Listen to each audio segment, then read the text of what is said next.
इस वीडियो में हम लोग पढ़ने वाले हैं टाइप्स ऑफ रिलेशन। रिलेशंस के जो टाइप्स हैं, देखिए 12 बोर्ड्स पॉइंट ऑफ व्यू से बहुत इंपॉर्टेंट है, यहाँ से क्वेश्चन आता ही आता है। 11th क्लास के हिसाब से अगर हम लोग देखें इसको तो इतना इंपॉर्टेंट नहीं है। इसकी इंपॉर्टेंस वैसे मैं आप लोगों को बता चुका हूँ कि फंक्शंस को अगर समझना है तो रिलेशंस को आप लोगों को समझ लेना जरूरी है बहुत, ठीक है। चलिए स्टार्ट करते हैं टाइप्स ऑफ रिलेशन से। सबसे पहला जो टाइप है वो है यूनिवर्सल रिलेशन। नाम आपको जो है नाम से पता चल रहा होगा, यूनिवर्सल सेट आपने पढ़ा होगा, उसी तरीके से यहाँ पर यूनिवर्सल रिलेशन जैसी आपको चीजें मिलेंगी। देखिए बच्चे, मैंने आप लोगों को बताया था कि R जो है वो सबसेट होता है A to B का। आप कार्टेशियन प्रोडक्ट बनाते हैं, कार्टेशियन प्रोडक्ट के जितने आपके जो ऑर्डर्ड पेयर्स आते हैं उन्हीं में से हम लोग वो ऑर्डर्ड पेयर सिलेक्ट करते हैं जो उस पर्टिकुलर रिलेशन को सेटिस्फाई कर रहे होंगे, ठीक है। तो यहाँ पर जो है देखिए यूनिवर्सल रिलेशन क्या है। If each and every ordered pair of Cartesian product satisfies the relation, अगर हर एक जो आपका ordered pair है कार्टेशियन प्रोडक्ट का किसी पर्टिकुलर रिलेशन को जो दिया हुआ है उसको सेटिस्फाई कर रहा है, तो ऐसे रिलेशन को हम लोग बोलते हैं यूनिवर्सल रिलेशन। मतलब R is equal to A to B, ठीक है। R is equal to A to B, बिल्कुल सेम टू सेम वही का वही सेट आ जाए। एग्जांपल के तौर पर मैं आप सारी की सारी चीजें आप लोगों को एग्जांपल्स की हेल्प से बताऊंगा और फिर उसके बाद में आपको एग्जांपल से उसके जो क्वेश्चन जिस टाइप के आते हैं वो भी कराऊंगा। मान लेते हैं एक सेट आपको दिया हुआ है बच्चों 1 2 3 और दूसरा सेट दिया हुआ है आपको 2 3। आपको एक रिलेशन दिया हुआ है A to B और आपसे कहा गया है कि R is a relation from A to B defined by x, y such that x plus y is a positive integer. x belongs to A and y belongs to B. ऐसा दिया गया। आपने सोचा कि A to B में कितने आपके जो ऑर्डर्ड पेयर्स कैसे कैसे ऑर्डर्ड पेयर्स आएंगे, कितने तो 6 ऑर्डर्ड पेयर्स में आएंगे और वो कैसे कैसे होंगे। देखिए 1 2 1 3 2 2 2 3 3 2 3 3। इन सभी ऑर्डर्ड पेयर्स में आप एक चीज देख रहे होंगे कि अगर मैं दोनों इनपुट और आउटपुट को सम करता हूं तो एक पॉजिटिव इंटीजर ही आने वाला है। इससे क्या संबंध कि जितने भी ऑर्डर्ड पेयर्स आएंगे वो इस पर्टिकुलर रिलेशन को सेटिस्फाई करेंगे। इसका मतलब सभी ऑर्डर्ड पेयर्स आ गए हैं, क्या बोला कि यूनिवर्सल रिलेशन हो जाएगा, ठीक है बच्चों। इस तरीके से हम लोग ध्यान रखेंगे।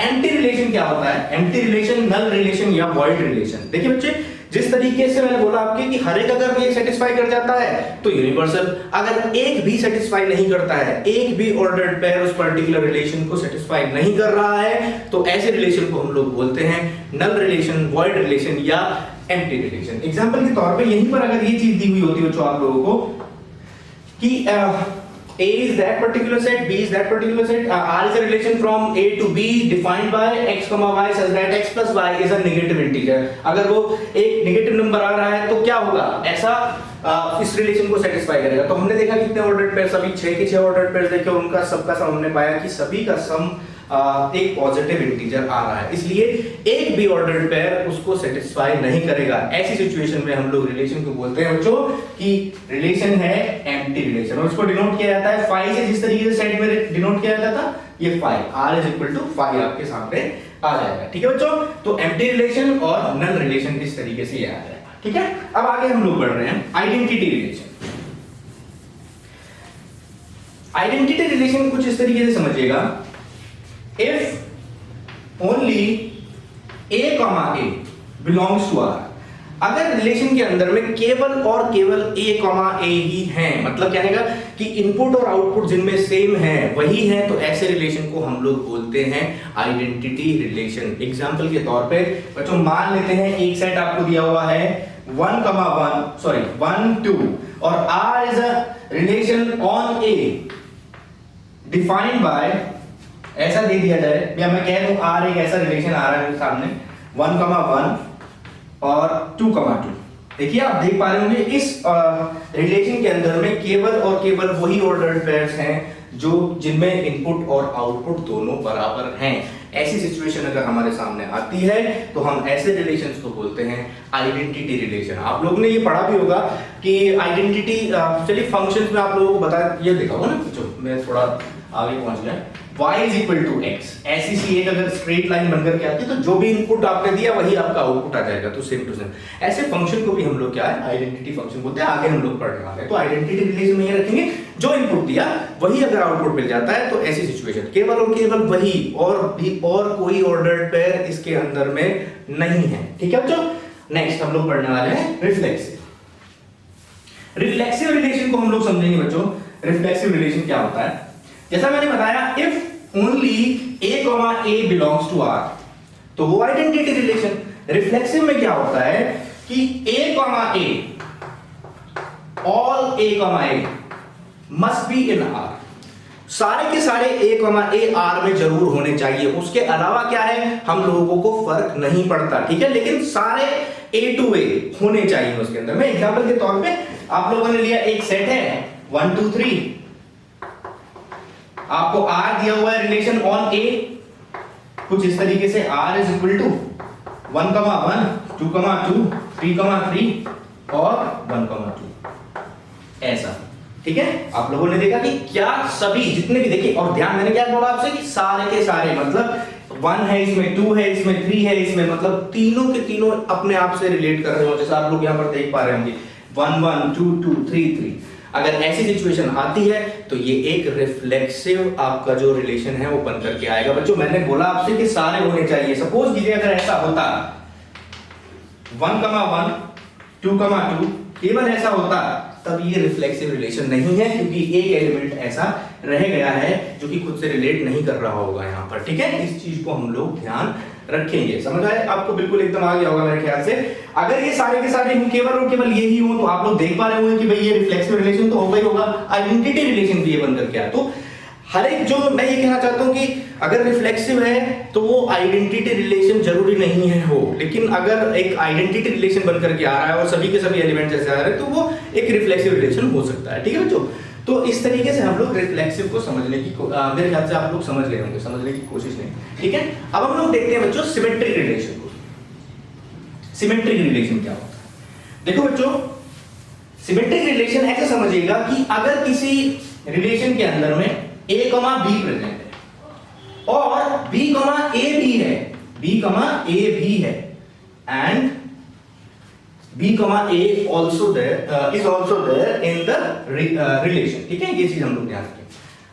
और इसमें a भी है, मतलब कहने का ये कि a, b है और b, a भी उसके अंदर प्रेजेंट है। ऐसी सिचुएशन अगर आती है तो ऐसे रिलेशन को हम लोग बोलते हैं सिमेट्रिक रिलेशन। एग्जांपल के तौर पे बच्चों मान के चलते हैं, हम लोगों को एक रिलेशन दिया हुआ है r 1 2 2 1 3 3, ऐसा सा रिलेशन हम लोगों को दिया गया। तो हमने देखा कि पूछा हमसे कि भाई बताओ ये एक सिमेट्रिक रिलेशन है या नहीं है। तो मैंने ढूंढा कि जितने भी इसमें ऐसे एलिमेंट्स हैं जिनमें a और b डिस्टिंक्ट हैं, उनमें क्या ऐसा इमेज जैसा बनकर के है, जैसे 1 इज रिलेटेड टू 2 है, 2 इज रिलेटेड टू 1 है, हाँ, जितने भी बनकर के है। बच्चों सपोज कीजिए अगर ये तो सिमेट्रिक हो जाएगा, क्योंकि मैंने बोला जितने भी डिस्टिंक्ट हैं वो सबके सब ऐसे रिलेट कर रहे होंगे।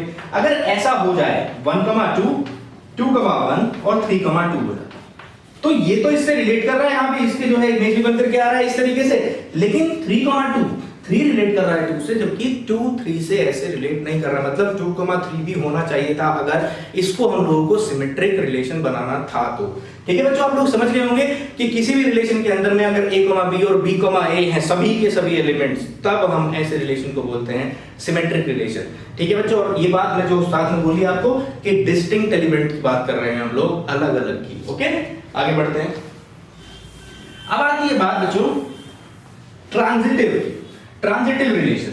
ट्रांजिटिव रिलेशन ऐसे समझिएगा बच्चों, if a, b is there, b, c is there, then for being a transitive relation there must be a, c in R। मतलब कहने का ये है कि अगर a b से रिलेट कर रहा है, देखिए बात सुनिएगा मेरी, अगर a b से रिलेट कर रहा है और b c से रिलेट कर रहा है, तब a, c भी होना चाहिए। एग्जाम्पल के तौर पे जैसे आप लोगों के सामने ऐसा लिखा हुआ है 1 2 2 3।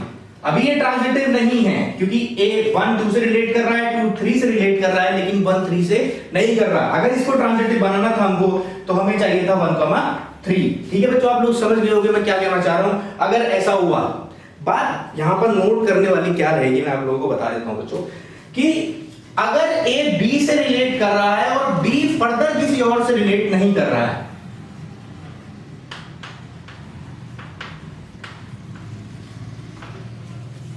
विद एनी एलिमेंट फर्दर, ठीक है, अगर ये किसी और एलिमेंट से रिलेट नहीं कर रहा है, जैसे एग्जांपल के तौर पे 1,2। आप लोग देख पा रहे होंगे कि मैं कह देता हूं इसको R2।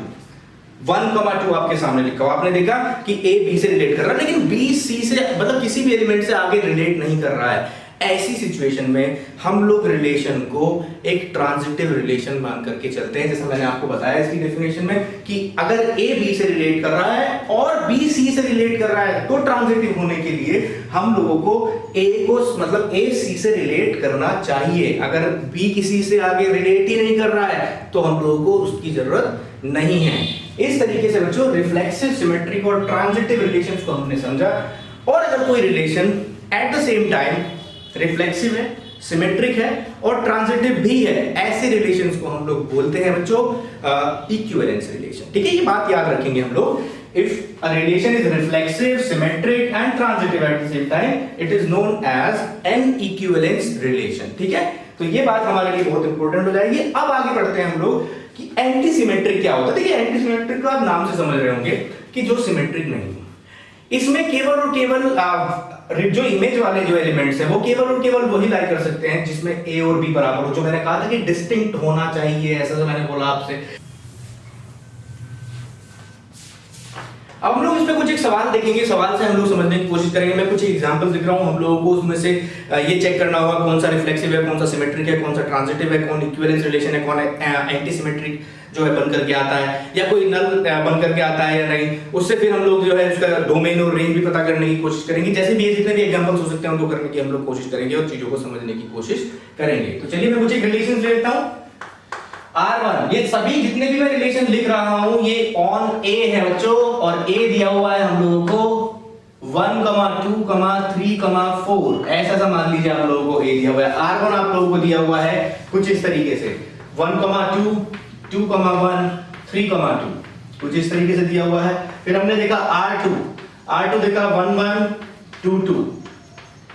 R3 देखा हमने कुछ इस तरीके से दिया हुआ है बच्चों 1, 1, 2, 2, 3, 3, 4, 4 एंड 1, 2। फिर मैंने देखा R4 हम लोगों को कुछ इस तरीके से दिया हुआ बच्चों 1, 1, 2, 2, 3, 3, 4, 4, 1, 2, 2, 1। ठीक है बच्चों, अब हम लोग देखेंगे R5 कुछ इस तरीके से दिया हुआ है 1, 1, 2, 2, 3, 3, 4, 4, 1, 2, 2, 1, 1, 3। ठीक है, 1, 3 एंड 2, 3। R6 हम लोग देखने वाले हैं। R6 देखते हैं 1, 1, 2, 2, 3, 3, 1, 2, 1, 3 एंड 2, 1। ओके, इस तरीके से दिया हुआ है। ये मैंने कुछ 6 रिलेशन मैंने लिखे हैं। हम लोग इनमें पता करने वाले हैं कौन रिफ्लेक्सिव है, कौन सिमेट्रिक है, कौन ट्रांजिटिव है। हम लोग इस तरीके से इनको चेक करेंगे।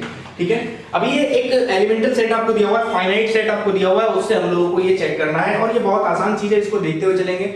जब भी आपको ऐसा सवाल मिलता है तो आप एक सिस्टमैटिक वे में चलेंगे। सबसे पहले रिफ्लेक्सिविटी, सिमेट्रिसिटी और फिर ट्रांजिटिविटी के लिए हम लोग जाएंगे, जब हम चेक करेंगे कि ये इक्विवेलेंस है या नहीं। फिर हम लोग साथ में ये भी देखेंगे कि एक वो आइडेंटिटी रिलेशन तो नहीं है, क्योंकि सेट बहुत छोटा है, इसे हम इजीली चेक कर सकते हैं। ठीक है, तो देखिए जरा क्या आपके सामने दिया हुआ है। R1 दिया हुआ है 1, 2, 2, 1 और 3, 2। तो मैंने चेक किया रिफ्लेक्सिव है क्या? बिल्कुल नहीं, क्योंकि मैंने रिफ्लेक्सिव में आपको बताया कि हर एक A, होना चाहिए। क्या ये आइडेंटिटी रिलेशन तो है ही नहीं, क्योंकि इसमें अलग अलग चीजें आ गई हैं उसके अलावा। ठीक है, अब हम देखते हैं सिमेट्रिक है क्या। सर 1, 2 है, 2, 1 भी है, लेकिन 3, 2 जैसे आपने देखा 3, 2 इसको सिमेट्रिक होने के लिए 2, 3 की आवश्यकता हम लोगों को पड़ने वाली थी। तो ये एक सिमेट्रिक रिलेशन भी नहीं है, ना तो रिफ्लेक्सिव है ना ही सिमेट्रिक है। और तीसरी चीज हम ट्रांजिटिव की तरफ देखते हैं कि भाई देखिए 1 रिलेट कर रहा है 2 से, 2 रिलेट कर रहा है 1 से। ये नहीं है, क्योंकि आपके पास में एक और इसको जो है बनाने के लिए A C से रिलेट करना यहाँ पर चाहिए था। इसी तरीके से हम लोग देखें 3 रिलेट कर रहा है 2 से, 2 कर रहा है 1 से, तो 3, 1 भी इसमें होना चाहिए था। तो ये एक ट्रांजिटिव रिलेशन भी नहीं है। ठीक है, नेक्स्ट हम लोग चलते हैं बच्चों R2 की तरफ। R2 हमने देखा 1, 1, 2, 2। तो मैंने बोला कि अगर केवल और केवल A ही है उसके अंदर में, तो ऐसे रिलेशन को हम लोग बोलते हैं आइडेंटिटी रिलेशन। तो ये आइडेंटिटी रिलेशन है। रिफ्लेक्सिव है क्या? नहीं, क्योंकि सारे नहीं है। सिमेट्रिसिटी देखिए, ये सिमेट्रिक नहीं है, ये एंटी सिमेट्रिक केस बन करके आता है आपके सामने। कि अगर डिस्टिंक्ट एलिमेंट्स होते तो हम इसको सिमेट्रिक बोल सकते थे। डिस्टिंक्ट एलिमेंट 1,2, 2,1 वैसा होता, तो ये सिचुएशन एंटी सिमेट्रिक के केस में बनकर के आती है। नेक्स्ट हम देखते हैं 1,1, 2,2, 3,3, 4,4 एंड 1,2। तो हमने चेक किया आइडेंटिटी तो है नहीं क्योंकि 1,2 एक्स्ट्रा। फिर हमने देखा कि भाई रिफ्लेक्सिव है ये, क्योंकि सभी के सभी जितने भी इनपुट हैं वो सबके सब सेम टू सेम इमेज लेकर के आए हुए हैं, ठीक है। फिर हमने देखा कि क्या ये सिमेट्रिक है, सिमेट्रिक नहीं है बच्चों, क्योंकि 1,2 उसमें लिखा हुआ है मैंने, 2,1 उसमें जरूर होना चाहिए था। और ट्रांजिटिव भी देखा तो ट्रांजिटिव भी ये केस नहीं बन करके आ रहा है, ठीक है। चलिए देखते हैं ट्रांजिटिव बनता है कि नहीं। 1,2, 2,2, तो ये ट्रांजिटिव का केस बन करके आ रहा है। तो ये ट्रांजिटिव है और रिफ्लेक्सिव है, ये सिमेट्रिक नहीं है।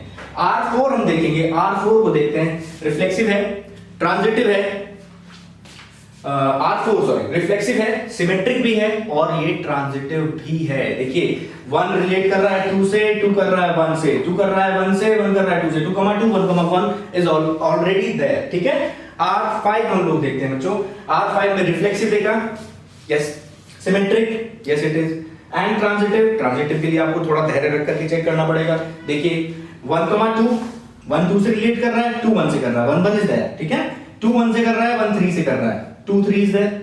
1 3 से कर रहा है, 3 फर्दर किसी से रिलेट ऐसे नहीं कर रहा है, 2 3 से कर रहा है और 3 फर्दर किसी से ऐसे रिलेट नहीं कर रहा है। तो ये देखिए ट्रांजिटिव है या नहीं। मैंने आप लोगों को बताया सिमेट्रिक तो ये है नहीं, क्योंकि 3,2 नहीं है इसके अंदर में, 3,1 नहीं है। अब हम ट्रांजिटिव का केस हम लोग चेक कर रहे थे, तो 3 फर्दर कितने की, 2 3 से रिलेट कर रहा है, 3 आगे किसी से नहीं कर रहा, 1 3 से कर रहा है, ठीक है।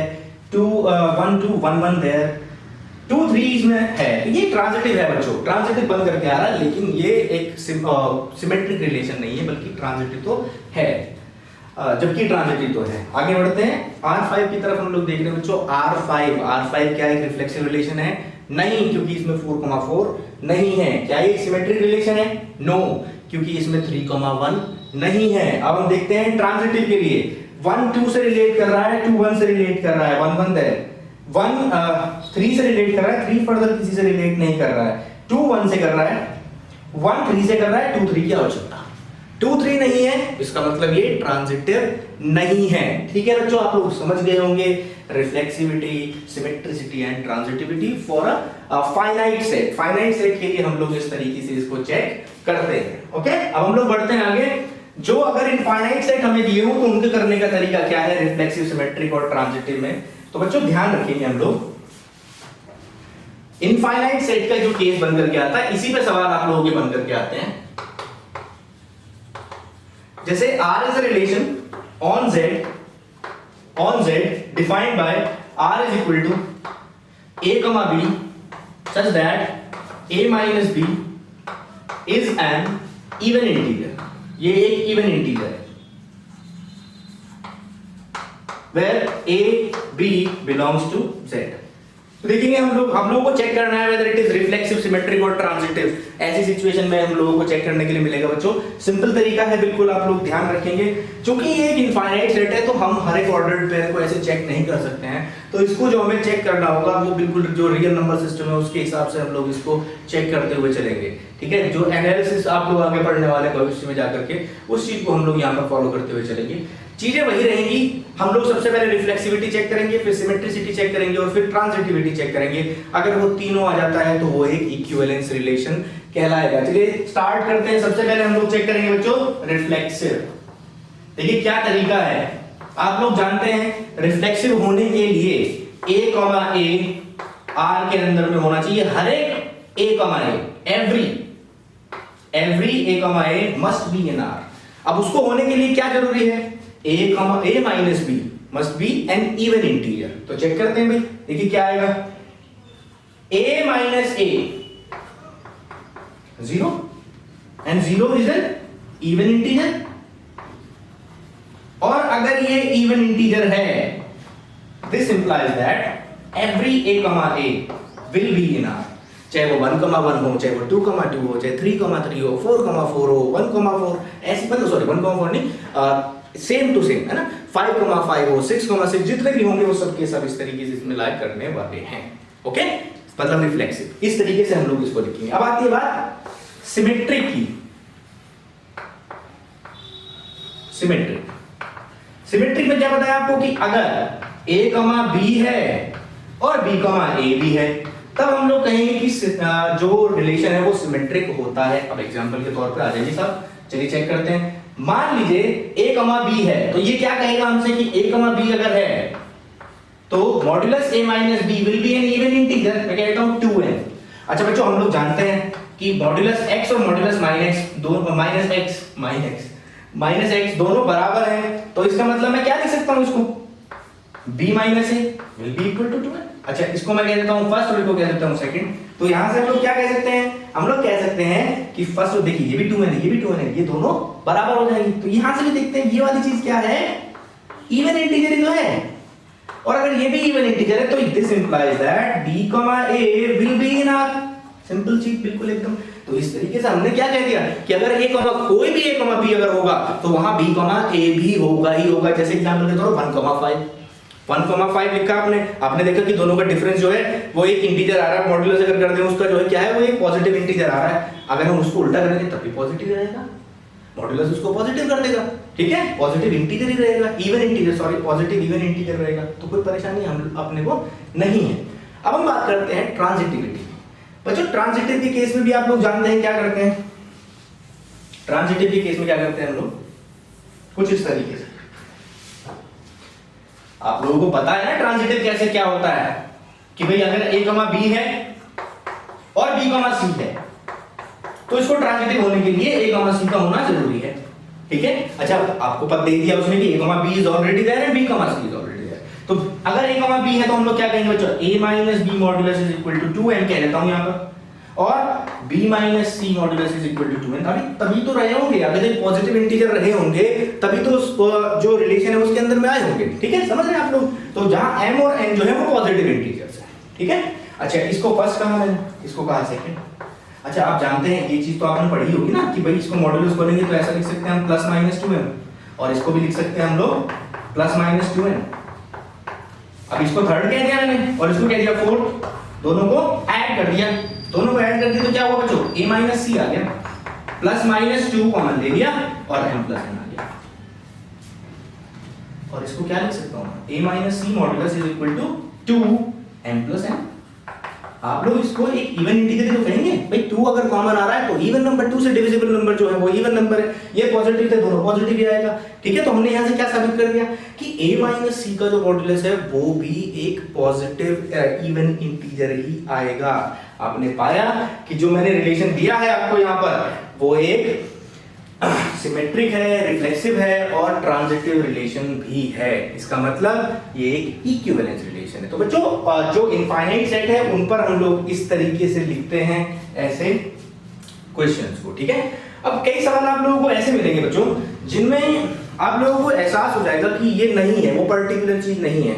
उसमें हम लोग जब शो करेंगे उसको कि ये रिफ्लेक्सिव नहीं है, सपोज कीजिए, तो हम लोगों को एग्जांपल्स देने हैं वहां पर कि क्यों नहीं है, कोई ना कोई ऐसा वजह देनी होगी हम लोगों को कि इसलिए ये रिफ्लेक्सिव नहीं है, इसलिए ये सिमेट्रिक नहीं है। ऐसे एग्जांपल्स आप लोगों को देने होंगे। तो मैं एक क्वेश्चन ले रहा हूं फटाक से, जिसमें हमें ये शो करना होगा कि वो एक रिफ्लेक्सिव नहीं है या सिमेट्रिक नहीं है या ट्रांजिटिव नहीं है। ऐसे केसेस हम लेकर के चलेंगे। तो चलिए देखते हैं।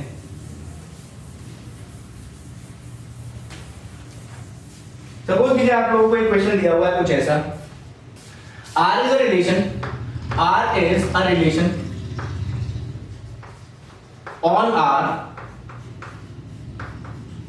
relation on R, ये रियल नंबर है, ठीक है भाई, रियल नंबर पे एक रिलेशन दिया हुआ है हम लोगों को R, ठीक है, और वो कुछ इस तरीके से डिफाइंड है, R a, b such that a is lesser than equal to b square where a and b belongs to R। ऐसा सा दिया हुआ है, दोनों के दोनों जो है रियल नंबर है, क्या इसको बना लेना है ऐसा सा, भाई कैटेगराइज करने के लिए मैंने सब ऐसा कर दिया है इसको। तो भाई हम लोगों को क्या चेक करना है कि मतलब चेक करो कि ये रिफ्लेक्सिव सिमेट्रिक या ट्रांजिटिव है या नहीं, कोई सा केस आप चेक करने की कोशिश करते हैं। तो आपने देखा कि भाई ऐसा सा बन करके आना चाहिए, a is lesser than equal to b square। अगर हर एक चीज हमें चेक करनी है उसमें, तो सबसे पहले हम लोग वही सिस्टमैटिक वे में चलेंगे, रिफ्लेक्सिविटी चेक करेंगे सबसे पहले कि रिफ्लेक्सिव है या नहीं। अच्छा, रिफ्लेक्सिव होने के लिए क्या होना चाहिए, a, बिलोंग करना चाहिए आपको, a, बिलोंग करना चाहिए। इसका मतलब a must be lesser than equal to a square। हर एक रियल नंबर के लिए उसका स्क्वायर उससे छोटा या उसके बराबर होगा। आपने सोचा, ये भी पढ़ा होगा आपने कि भाई जब 1 से बड़े नंबर होते हैं तो उनका स्क्वायर अपने से बड़ा ही होता है, ठीक है, और 1 होगा तो बराबर हो जाएगा।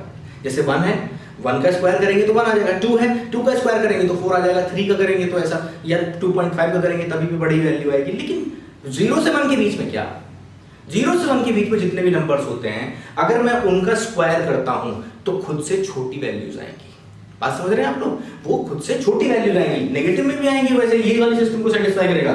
लेकिन अगर मैं a ले लूं 0 से लेकर के 1, बच्चों एग्जांपल के तौर पे बहुत बढ़िया वाला नंबर ले लेते हैं हम लोग